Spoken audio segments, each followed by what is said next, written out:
Hello tout le monde. Alors aujourd'hui, on va parler d'un film que je devais regarder depuis vraiment très longtemps. Ce film, je crois au moins que je devais le regarder. Je crois au moins que je devais le regarder, ouais, depuis, je sais pas, mais très longtemps. Ça fait très longtemps que je devais regarder ce film. Il est sorti en 2024 et j'ai entendu beaucoup de personnes en parler tout de suite dès sa sortie.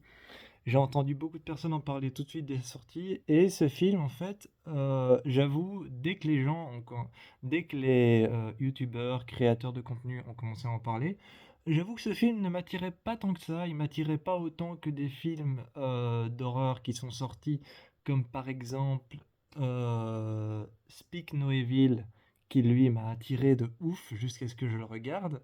Comme par exemple, je vais voyager un petit peu en toutes les années en expliquant un peu les films qui m'ont vraiment attiré et que j'ai regardé en sautant sur l'occasion. Euh, il y a aussi en 2021 et en 2021, il y a Old et Last Night in Soho qui m'ont vraiment attiré. En 2022, il y a X qui m'a vraiment attiré, que j'ai regardé tout de suite, que j'ai essayé de trouver tout de suite le plus vite possible. Euh, Ensuite, il y a aussi Megan, évidemment, qui m'a attiré énormément tout de suite parce que c'est un film qui a énormément fait parler de lui.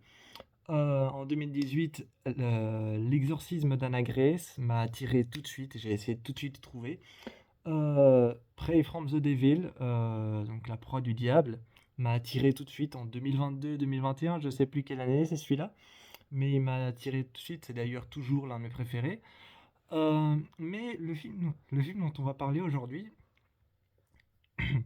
le film dont on va parler aujourd'hui, c'est un film d'horreur psychologique. Donc c'est un film d'horreur psychologique et moi comme je suis assez attiré par tout ce qui est psychologie et surtout par ce qui est horrifique, et ben en fait, j'ai été très attiré par le fait de le voir, mais l'idée en soi qui se cachait derrière, l'idée qui se cachait derrière le film ne m'intéressait pas du tout. Donc, j'étais pas du tout intéressé par l'idée du film, mais comme c'est un thriller psychologique, je me suis dit, bon, pourquoi pas tenter, parce que je peux être surpris je peux avoir une surprise, quoi, je pourrais avoir une surprise de ce qui se cache derrière le voile, évidemment. Donc j'ai quand même tenté l'expérience. Il va s'agir aujourd'hui de parler du film Présence. On va parler du film Présence, ce film d'horreur Présence qui est sorti en 2024.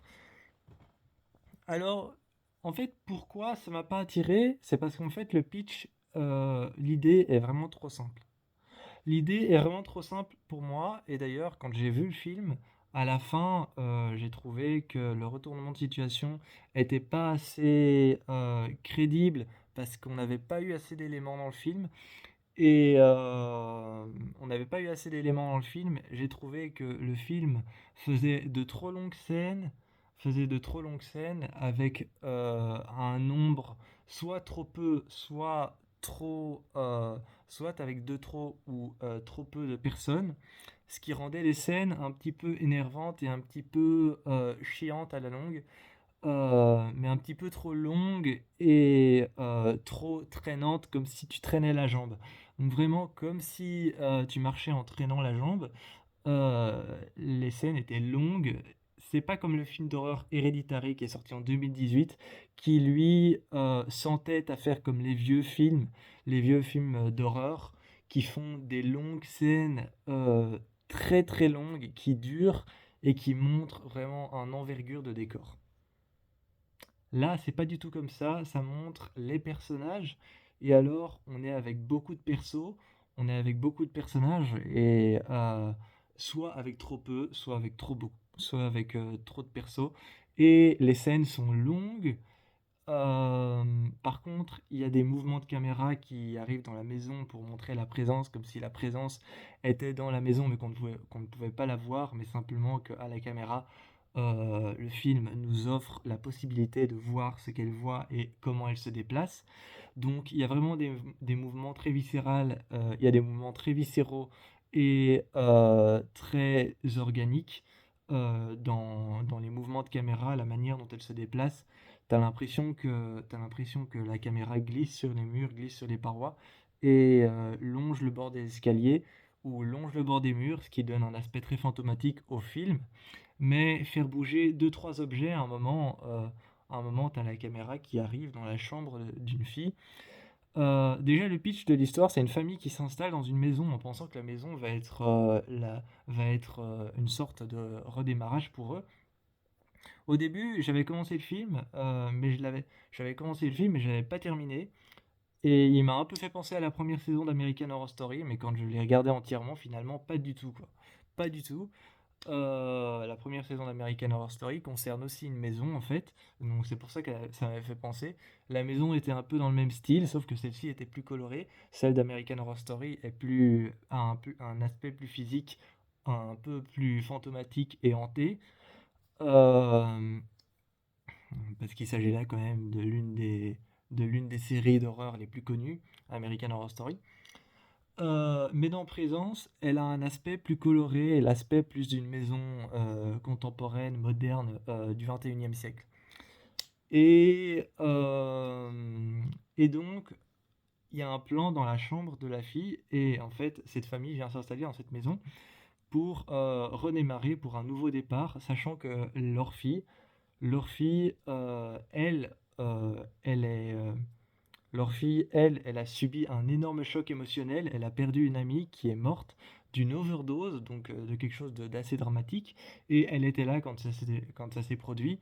Et du coup, elle souffre d'anxiété, mais d'anxiété émotionnelle très forte. Et c'est elle qui va se rendre compte de cette présence, la première, et qui va se rendre compte de cette présence, la première, et qui va tisser une sorte de lien avec cette présence et savoir où est-ce qu'elle se trouve et essayer de convaincre ses parents de l'écouter réellement, de l'écouter sur ce qu'elle dit, que cette présence est réellement dans la maison, que cette présence serait peut-être aussi son ami qui a subi une overdose et qui y est resté. Euh, il y a un moment qui m'a fait très peur où j'ai cru qu'on allait commencer à partir dans des détails, un peu tout ça. J'ai cru que le film allait commencer à partir dans des détails, mais pas du tout. C'était juste un moment un peu pour nous montrer l'aspect de la présence. T'as la jeune fille qui s'arrête dans sa chambre et elle a vu quelque chose bouger et elle ressent la présence et elle dit, j'ai oublié le nom de son ami, mais elle dit c'est mon ami, c'est elle. Genre, et elle s'arrête et elle dit c'est mon ami, c'est elle qui est ici, c'est elle que je ressens dans la maison. Il y a un moment qui faisait un peu plus genre style Paranormal Activity. Il y a un moment qui faisait style Paranormal Activity, style Poltergeist, et style film d'horreur, mais vraiment film d'horreur, où il rentrait dans la chambre. En fait, ils étaient tous dans le salon en train de parler de son amie qui est morte, que c'était peut-être elle, que cette hypothèse serait peut-être réelle, que c'est peut-être vraiment son amie qui est morte d'une overdose, qui est morte de manière dramatique, que c'était peut-être elle. Ils sont en train de parler de ça et il y a des photos il y a des photos de elle quand elle est morte, de son amie, qui apparaissent sur son GSM de manière complètement inexpliquée. Et elle montre ça à son frère et son frère se rappelle de certaines choses qu'il avait fait à son ami et avoue ces choses à sa sœur. Là, sa sœur énervée commence à entendre ça. Et surtout, la présence dans la maison, qu'on soupçonne d'être son amie qui est morte, commence à monter dans la chambre du frère et à déplacer des objets. Et quand ils arrivent dans sa chambre, parce qu'ils ont entendu du bruit en haut, t'as tous les objets qui bougent, les lumières qui s'éteignent et qui se rallument, les lampes qui bougent qui bougent très vite, qui bougent très fort. Et tous ces bouquins, tous ces livres, son sac et tout ça, tous ses cours sont par terre, sont les objets sur sa commode, sur son armoire, et, euh, et les, les tiroirs de son armoire commencent à sortir, à sortir, à rentrer, à sortir, à rentrer, et s'arrêtent complètement ouverts et sa chambre est complètement sans dessus dessous. Elle est complètement en désordre et il y a une sorte de courant d'air qui font voler les objets dans tous les sens. Un petit peu comme une scène de Carrie, où à un moment Carrie, c'est un petit peu comme une scène de Carrie, dans le film d'horreur Carrie la Vengeance, où elle se sert de ses pouvoirs, elle les découvre et elle réussit à soulever son lit très très haut et essaye de ramener 3 encyclopédies posées sur une table de chevet un peu plus loin. Et elle les ramène, mais quand elle entend sa mère qui arrive avec un couteau, elle arrête tout de suite et les fait tomber par terre. Bah, c'est un peu le même genre. Là, c'est des objets qui flottent, sauf il n'y a pas d'intermédiaire pour faire bouger les objets. C'est simplement des objets qui bougent à cause d'une force surnaturelle. Le film, pour moi, était assez bien. Il avait un aspect très fantomatique, mais pas assez bien pour pouvoir. Il était assez bien, mais pas assez bien pour pouvoir être qualifié de film d'horreur, même s'il a été qualifié de film d'horreur psychologique. L'aspect psychologique était beaucoup plus présent que l'aspect fantomatique, donc je le qualifierais plus de film psychologique que de film d'horreur. Mais ça reste un film d'horreur parce qu'on est sur le cas d'une présence dans une maison. Et ce que j'ai beaucoup aimé, c'est que certains films, souvent, prennent une phrase pour illustrer le marketing du film. Comme par exemple le film The Boy qui est sorti en 2016, c'est Chaque enfant a besoin d'amour. Le film Old en 2021, c'est Ce n'est qu'une question de temps. Pour ça, il faut savoir de quoi les films parlent, hein, évidemment. Euh, Et aussi pour le film Wedding Nightmare en 2018 ou en 2017, je sais plus, c'est Ne dites pas oui à toutes les demandes de mariage. Bref, il y a aussi le film The Shallows que j'ai adoré, Instinct de survie, qui est l'un des films de requins que j'adore le plus, avec Blake Lively. Où là, la phrase c'est Certains jours, mieux vaut éviter la plage. Donc voilà, tous les films ont une phrase de marketing pour pouvoir en fait justement faire la vente du film, faire la vente de, de l'histoire du film et le vendre le plus possible. Et comme le film The Forest aussi, sorti en 2016, aussi avec Nathalie Dormer qui a joué dans Game of Thrones, la phrase de ce film, c'est par exemple Rester sur le sentier. Donc voilà, chaque film a une phrase. Et là, ce que j'ai aimé, que j'ai trouvé très innovant, c'est que le film s'appelle Présence. Et au lieu de faire une phrase complète, comme celle que je viens de vous citer pour chaque film, que je viens de vous citer, au lieu de faire une phrase complète, ce qu'ils ont fait, c'est qu'ils ont fait une phrase mais qui n'est pas terminée, donc avec 3 petits points à la fin, donc une phrase pas terminée. Mais cette phrase se termine par un détail qui est le détail le plus important quand on fait un film. La phrase, en fait, c'est Dans cette maison, il y a 3 petits points, et puis ensuite, tu lis le titre qui s'appelle Présence, et ça fait la phrase marketing du film Dans cette maison, il y a une présence. Donc vraiment, j'ai trouvé ça très innovant de faire une phrase pas terminée qui se termine par 3 petits points pour montrer qu'il y a quelque chose après. Et la phrase, c'est Dans cette maison, il y a 3 petits points. Et là, tu lis le titre que tu vois au-dessus, le titre que tu vois juste au-dessus, sur l'affiche du film, sur le poster original. Et ça fait Dans cette maison, il y a une présence. Et c'est la phrase marketing du film. Et j'ai trouvé ça très original de faire ça comme ça. Donc voilà, c'était mon avis sur le film Présence que j'ai enfin regardé. J'avoue que j'ai pas été totalement satisfait, que j'ai pas passé un si bon moment que ça, parce que j'avoue que à certains moments du film, j'étais en train de me dire c'est quand est-ce qu'il va j'étais en train de me dire quand est-ce qu'il va se terminer à certains moments du film, mais sinon la plupart je vais mettre ça sur une échelle de 100%. Je vais mettre ça sur une échelle de 100%. Euh, à 60% du film, j'ai passé un bon moment. À 40% du film, j'ai passé un mauvais moment.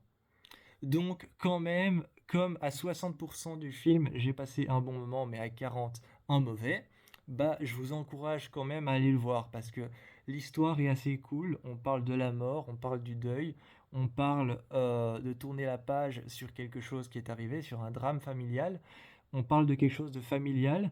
Donc, d'ailleurs, pour ceux qui ne veulent pas le tester du tout, si vous voulez rester dans la même veine, Il y a un film d'horreur qui est sorti, je ne sais plus en quelle année, un peu plus tôt, beaucoup plus tôt, qui s'appelle It Come at Night et qui parle exactement de la même chose, de drame familial et de protéger la famille. Donc on reste dans la même veine. C'est pas la même chose, c'est un film qui parle de zombies, de contamination et de la Terre en post-apocalypse. C'est un film d'horreur et It Come at Night est dans la même veine. Donc pour ceux qui ne veulent pas tester Présence, It Come at Night, c'est celui que je vous encourage le plus à aller voir parce que il est exactement dans la même veine et dans le même message à faire passer, le fait de protéger la famille et du drame familial. Mais sinon, il s'agissait quand même d'un bon film il s'agissait quand même d'un bon film à 60% et à 40% d'un mauvais film. Donc voilà, ça c'était mon avis sur le film d'horreur Présence qui est sorti en 2024. Je crois que c'est le tout premier film du réalisateur. Je crois même que les réalisateurs sont deux. Et c'est leur tout premier film. Donc honnêtement, si le film, sur une échelle de 100, m'a plu à 60%, honnêtement, chapeau quand même. Donc honnêtement, chapeau quand même au réalisateur, parce qu'il m'a quand même plu. Chapeau aux deux réalisateurs, je crois. Je suis pas sûr. Euh, donc franchement, bravo au réalisateur, parce qu'il m'a quand même plu à 60%. Pas entièrement, mais bon. C'était un bon film d'horreur. Et moi, je fais plein de bisous. Et je vous encourage à aller voir Présence, qui est un film plus ou moins bon. Mais ça, c'est un peu son aspect psychologique qui le rend un peu, qui dégrade un peu la couche, qui dégrade un peu la couche horrifique du film. Mais je vous encourage quand même à aller le voir, pour ceux qui aiment la psychologie comme moi et l'horreur. Ces thématiques-là, pour ceux qui les aiment, à mon avis, Présence, vous allez aimer. Donc, moi, je vous fais plein de bisous. Et sachez que ce que j'ai dit, c'était entièrement mon opinion. Comme ce n'est que mon opinion, bah évidemment, vous en aurez peut-être un différent. Moi, je vous fais plein de bisous et je vous encourage à aller voir Présence.